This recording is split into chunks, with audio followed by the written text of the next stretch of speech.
we also talked about the fact that what a strange thing it must have been to watch this play for the first time 400 years ago, because the War of the Roses had just ended, essentially.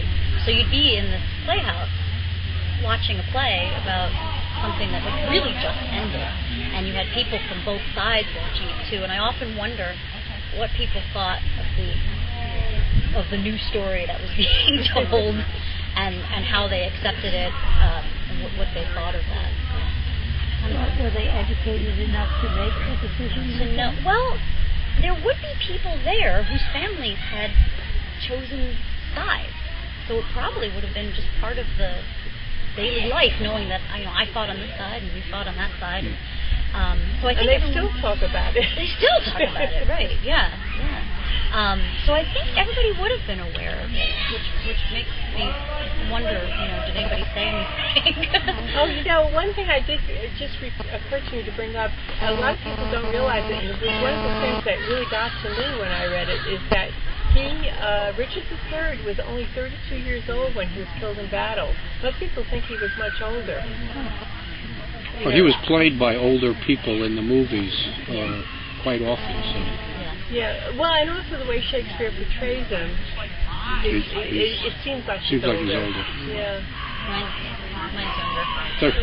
And short. Good match. A good match.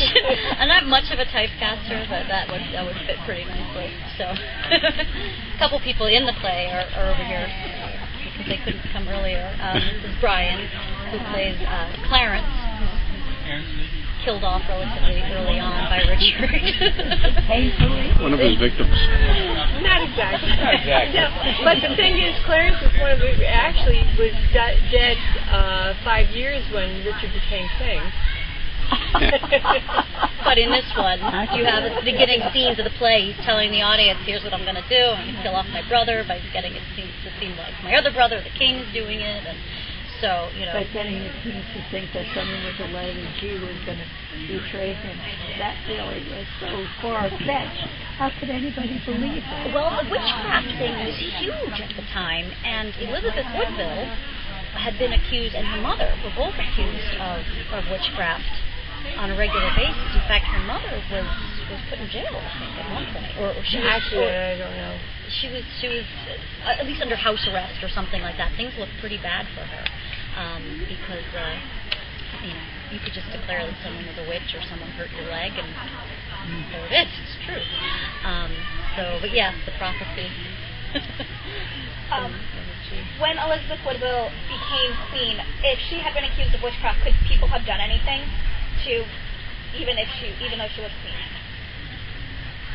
I don't know. Because she wasn't in an overmighty position, so maybe not. I mean, one of the charges against Anne Boleyn was witchcraft later on. Yeah, but she had the king was after her, though. Right, that's true too. Edward was he was smitten. I don't think so. I don't know. That's interesting. I wouldn't have wanted to try. Like Mel Brooks used to say, it's good to be the king. Yeah. Fiona is playing the child of Clarence in this production. Right? Not really. Her dad's over there. Actually, her dad is over there. My dad's his brother in the play. Yes. So another interesting thing, while we're on the subject of family, is because Richard's killing off his family left and right in the Shakespeare version, but in reality he was extremely loyal, right? That was one of his trademarks. Yes, and in fact, of course Shakespeare plays this up, but he actually did beg his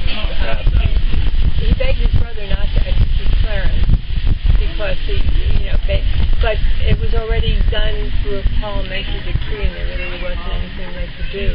And by that time, he was accused of treason, even though he had committed treason many times before and gotten away with it. But by that time, I think Edward had.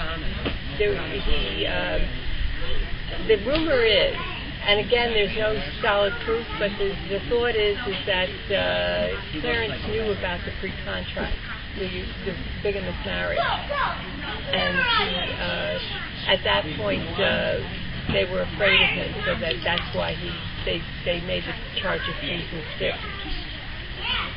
To get rid of him.